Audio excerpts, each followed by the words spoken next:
Movie start होती है और यहाँ पर हम किसी लड़के की आवाज सुनाई देती है। वो कहता है कि तुम सबसे ज्यादा जिंदा तब होते हो जब तुम एक टीनेजर होते हो। तुम्हारा दिमाग एक केमिकल्स का फ्लश बन जाता है जो बड़े अच्छे तरीके से तुम्हारी जिंदगी को सही प्रोपोर्शन में बांट देता है। या तुम्हें A- भी एक अवार्ड की तरह लगता है, एक इन्फिनिटी का तुम्हें आभास होता है। तुम्हारी लैब पार्टनर तुम्हारी जिंदगी का प्यार बन जाती है। इसके बाद हम उस लड़के को देखते हैं जो ये सब बोल रहा था। तो हमसे कहता है ये सब होने के बावजूद भी सीनियर ईयर में कुछ भी इंटरेस्टिंग नहीं हुआ। इसके बाद हम उसकी कई बातें सुनते हैं। उसकी हम स्कूल लाइफ देखते हैं। वो अपने स्कूल में एंजॉय करता है और अपने फ्रेंड के साथ टाइम स्पेंड करता है। वो फिर अपने रूम में कुछ टाइप कर रहा था। उसे राइटिंग बहुत ही अच्छी लगती थी। उसे अपने स्कूल में न्यूज़पेपर का एडिटर इन चीफ बनना था। इसके बाद अगले दिन इसी के लिए इंटरव्यू के लिए उसे बुलाया गया था। वो वहां जाके वेट कर रहा था। उसे वहां पर एक लड़की देखती है जो एक बुक पढ़ रही थी। इस बुक में पोएट्री लिखी हुई थी। जैसे वो एक दूसरे को नोटिस करते हैं तभी दोनों को अंदर बुलाया जाता है। अंदर जाने के बाद दोनों की राइटिंग की बहुत तारीफ की जाती है। उन दोनों को कहा जाता है कि तुम दोनों मिलकर एक जबरदस्त टीम बन सकते हो, एक अच्छे एडिटर इन चीफ की जोड़ी बन सकते हो। इस बात पर वो लड़की इसके लिए मना कर देती है। वो कहती है कि मैं एडिटर नहीं बनना चाहती और फिर वो वहां से चली गई। उसके पीछे पीछे वो लड़का भी आता है। उससे पूछता है कि तुमने ना क्यों कहा। वो लड़की कहती है कि तुम्हें क्या, मुझे जो अच्छा लगता है मैं वही करूंगी। उस लड़की के साथ बात करने में जरा बिजी हो गया और इसी वजह से उसकी बस छूट गई। इसके बाद वो दोनों घर वॉक करते हैं। थोड़ी देर बाद वो लड़की उससे कहती है कि मेरा घर पास में ही है, अगर तुम चाहो तो मैं तुम्हें घर पर ड्रॉप कर सकती हूँ। वो उसके लिए हाँ कहता है। इस लड़की का नाम ग्रेस है। ग्रेस जो रीड कर रही थी इसमें बहुत सारी ब्यूटीफुल चीजें लिखी हुई थी। ये बुक फिर ग्रेस उस लड़के को दे देती है। कहती है कि बहुत ही ब्यूटीफुल है, तुम्हें रीड करनी चाहिए। इसके बाद वो ग्रेस के घर पर पहुंच जाते हैं। ग्रेस कहती है कि मुझे ड्राइविंग करना पसंद नहीं है, अगर तुम्हारे पास ड्राइविंग लाइसेंस है तो तुम ड्राइव कर जा सकते हो। वो इसके लिए हाँ कहता है। ग्रेस फिर उसे चाबी थ्रो कर देती है। ग्रेस फिर उसके साथ ड्राइव करते हुए उसके घर पर जाती है। ग्रेस उसे कहती है तुम्हारा तो घर बहुत बड़ा है, इसके बावजूद भी तुम्हारे पास कार क्यों नहीं है। लड़के ने कहा कि मेरे मार्क्स उतने अच्छे नहीं आते, इसी वजह से मेरे पेरेंट्स ने मुझे पाई कर नहीं दी। इसके बाद ग्रेस फिर वहीं पर कार छोड़कर चली जाती है। हेनरी के पेरेंट्स भी ये सब सुन लेते हैं। सिस्टर भी कह रही थी कि हेनरी आज एक लड़की के साथ घर पर आया था। पेरेंट्स ने पूछा तो हेनरी कहता है कि वो सिर्फ एक फ्रेंड है और हम दोनों आज ही मिले थे। उन्होंने पूछा कि आज तुम्हारे इंटरव्यू में क्या हुआ, तो हेनरी कहता है कि मैं एडिटर बन गया हूँ। वो इसके लिए बहुत ही खुश थे। इसके बाद हेनरी अपने रूम में जाकर ग्रेस को फेसबुक पर ढूंढने लगता है। वहां पर उसे उसका अकाउंट मिल जाता है पर वो प्राइवेट था। इसके बाद उसे वो गूगल पर सर्च करता है। इसकी फोटोज वगैरह देखकर उसे बहुत अच्छा लगता है। इसके बाद ग्रेस ने उसे जो बुक दी थी ये वो पढ़ने लगता है। इसमें प्यार के बारे में, प्रपोजल के बारे में बहुत सारी ब्यूटीफुल सी शायरी लिखी थी। इसमें लिखा था कि मैं तुमसे ऐसा प्यार नहीं करता जो हर कोई एक खूबसूरत गुलाब से करता है, मैं तुमसे ऐसा प्यार करता हूँ जो कोई गहरी काली झील के साथ करता है, सिगरेट में, परछाई और सोल के बीच में। इसके बाद अगले दिन प्रोफेसर के साथ न्यूज़पेपर लेकर को डिस्कशन चल रहा था। नवंबर में एक इशू आएगा और लास्ट इशू जून में होगा। न्यूज़पेपर के लिए अलग अलग टॉपिक्स का नाम ढूंढ रहे थे। लास्ट इशू में क्या आइडियाज होने चाहिए इसके बारे में वो डिस्कस करते हैं। इसके बाद वो ग्रेस को इंट्रोड्यूस करता है कि वो पास की स्कूल में यहाँ पर आई हुई है। वो बता दे कि वो हेनरी की मदद करेगी एडिटिंग का काम करने के लिए। हेनरी जब टॉपिक्स के बारे में बात कर रहा था तो ग्रेस इसके लिए मना करती है। कहती कि मैं सब नहीं कर पाऊंगी, जो भी तुम आइडियाज लेकर आओगे उसे मैं एज ए असिस्टेंट एडिटर की तरह एडिट कर दूंगी।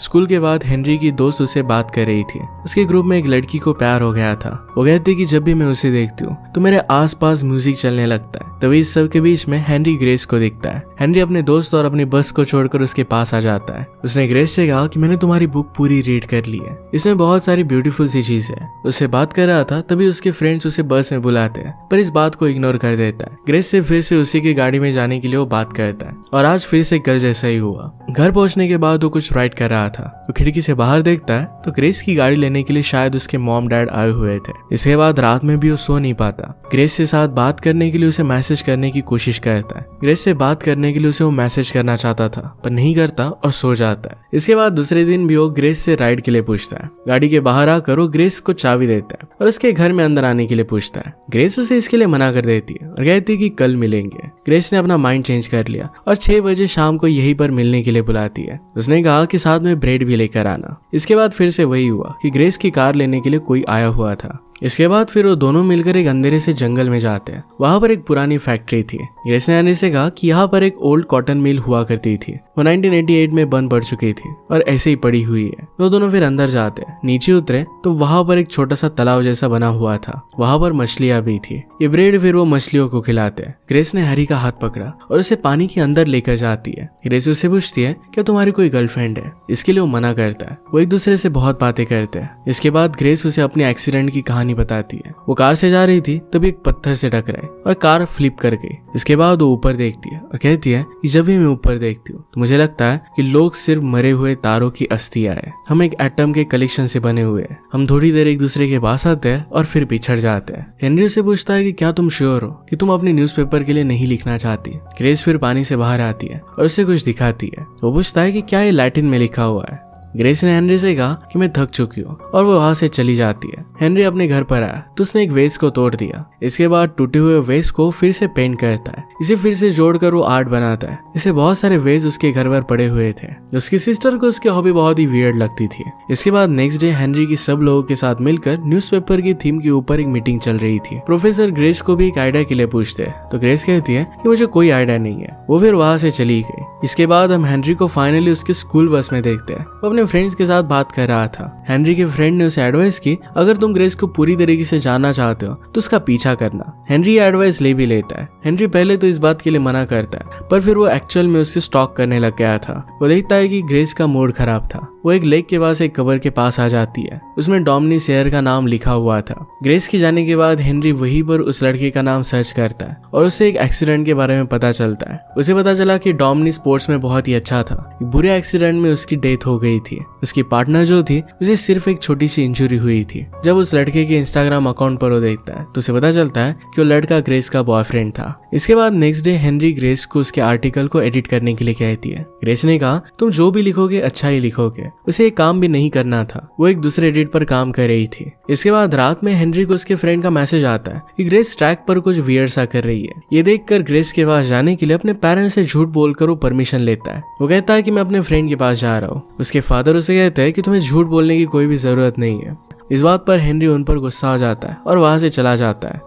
इसके बाद वो वहां से भागकर ट्रैक पर आता है। ग्रेस का पैर टूटा हुआ था। इसके बावजूद वो ट्रैक पर भागने की कोशिश कर रही थी। वो जब गिरी तो रोने लग गई। इसके बाद हेनरी घर पर आता है और सोने की कोशिश करता है। उसने ग्रेस को मैसेज किया, पूछता है कि क्या तुम ठीक हो, आज तुम्हारा मूड जरा खराब था। ग्रेस कहती कि मैं ठीक हूँ और कल मैं तुम्हारे साथ लाइब्रेरी में मिलना चाहती हूँ। न्यूज़पेपर के लिए मेरे पास कुछ आइडियाज है। दूसरे दिन ग्रेस हेनरी को लो पर लिखी हुई सारी नॉवेल्स दे देती है। इन सब चीजों में कुछ बातें सेम है। ये बुक यंग लोग जो सुसाइड कर लेते उस पर बेस्ड है। हेनरी उससे पूछता है क्या पूरी रात तुम इन्हीं सब चीजों पर सोच रही थी।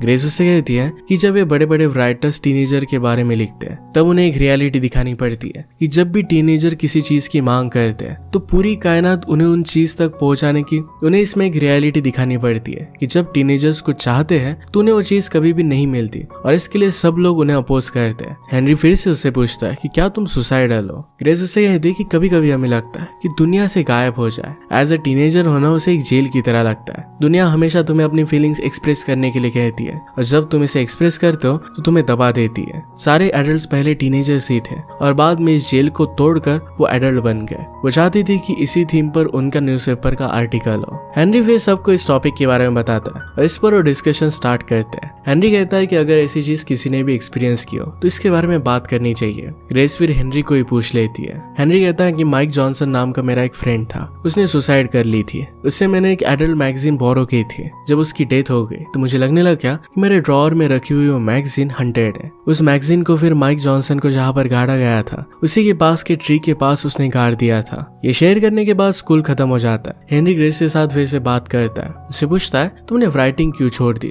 तुम्हारे पास तो बहुत ही अमेजिंग आइडियाज है। ग्रेस कहती कि मेरी लाइफ में एक इम्पोर्टेंट पर्सन की डेथ हो गई थी। मैं बहुत अच्छा लिखती थी, इसी वजह से मुझे उसके बारे में लिखने के लिए कहा गया था पर वो लिख नहीं पाई थी। इसी वजह से अब उसने लिखना छोड़ दिया है। इसके बाद वो दोनों बहुत सारी बातें करते हैं। हेनरी उससे पूछता है कि मेरे एक फ्रेंड की बर्थडे पार्टी है, क्या तुम मेरे साथ आओगे। ग्रेस इस बात के लिए मान गई। ग्रेस फिर उससे पूछती है क्या तुम मुझे अपने घर पर नहीं बुलाओगे। इसके बाद वो हेनरी के घर पर आ जाते हैं। हेनरी ग्रेस को सबसे मिलवाता है और इसके बाद उसके रूम में चले गए। हेनरी अपना रूम साफ करने लग गया। बैकग्राउंड में वो म्यूजिक ऑन कर देता है। ये वही म्यूजिक था जो ग्रेस हमेशा अपनी कार में चलाती थी। ग्रेस कहती कि तुमने ये म्यूजिक क्यों चलाया। हेनरी कहता है कि मुझे लगा कि तुम्हें पसंद होगा क्योंकि तुम हमेशा कार में यही ऑन करती हो। ग्रेस इस बात से अपसेट हो गई और उसे छोड़कर वहां से भागने लग गए। ग्रेस कहती कि सॉन्ग सिर्फ मेरा और डॉम का है। इसके बाद हेनरी सिचुएशन को सैल्वेज करने की कोशिश करता है तो ग्रेस उसे किस कर लेती है। वहां से फिर वो जाने लग गए। हेनरी उसे घर छोड़ने की बात करता है, उसका पीछा नहीं छोड़ रहा था, तो ग्रेस उस पर गुस्सा हो जाती है। उसे कहती है कि मैं तुम्हारी कोई भी वेज नहीं हूँ जो तुम मुझे फिक्स कर सको। स्कूल में भी वो बहुत ही अपसेट था।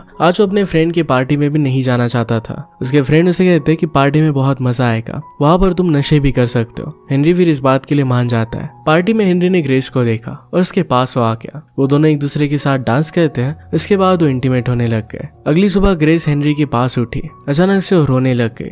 थोड़े टाइम बाद हेनरी उसे कॉल करता है। ग्रेस से कुछ भी रिस्पॉन्स नहीं आता तो उसे एक वॉइस मेल छोड़ देता है। रात को भी हेनरी सो नहीं पा रहा था तो ग्रेस उसे मैसेज करती है, कहती कि बहुत टाइम हो गया कि किसी ने मुझे वॉइस मेल भेजा। वो उसे फिर आफ्टरनून में घर के बाहर मिलने के लिए बुलाती है। वो फिर उसके घर के बाहर वेट करता है। आज ग्रेस खुद गाड़ी चलाकर उसे पिकअप करने के लिए आई थी। इसके बाद वो डॉम के ग्रेव को विजिट करने के लिए गए। वो कहती कि मैं और डॉम हमेशा यहाँ पर आया करते थे। इसके बाद वो अपने गले से एक चेन निकालती है। उसमें वही लैटिन वर्ड्स लिखे हुए थे। इसका मतलब था save me and I will save you. तुम मुझे बचाओ और मैं तुम्हें बचाऊंगा। इसके बाद ग्रेस वो चेन डॉम की कवर पर रख देती है। हेनरी से कहती है कि मैं मेरी लाइफ में अब आगे बढ़ना चाहती हूँ। इसके बाद वो दोनों किस करते हैं। उन दोनों की रिलेशनशिप की अब एक अच्छी शुरुआत हुई थी। इसके बाद वो दोनों ग्रेस के घर पर जाते हैं। घर के अंदर एक लड़ाई चल रही थी। एक लेडी घर के बाहर आई और अपनी गाड़ी से चली गई। ग्रेस जब बाहर आती है तो उससे पूछता है कि क्या है तुम्हारी मदर थी। पहले ग्रेस मना करती है और इसके बाद हाँ कहती है। इसके बाद ग्रेस उसे घर पर ड्रॉप कर देती है। हेनरी उसे पूछता है कि तुम्हारी फैमिली की डील क्या है। इस पर ग्रेस बहुत ज्यादा उस पर गुस्सा हो जाती है। वो कहती है कि तुम्हें इन सब चीजों में पढ़ने की कोई भी जरूरत नहीं है। इसके बाद हेनरी गुस्सा हो जाता है और वो घर चला गया। अगले दिन ग्रेस स्कूल में नहीं आई थी। हेनरी के प्रोफेसर उससे पूछते हैं कि तुम्हारी लैब पार्टनर कहाँ पर है। हेनरी को पता नहीं था। उसके पास बैठी लड़की उसे कहती है कि आज उसके एक्सीडेंट की एनिवर्सरी है। उसके स्कूल में सब लोग उसके बॉयफ्रेंड के लिए कैंडल जला रहे थे।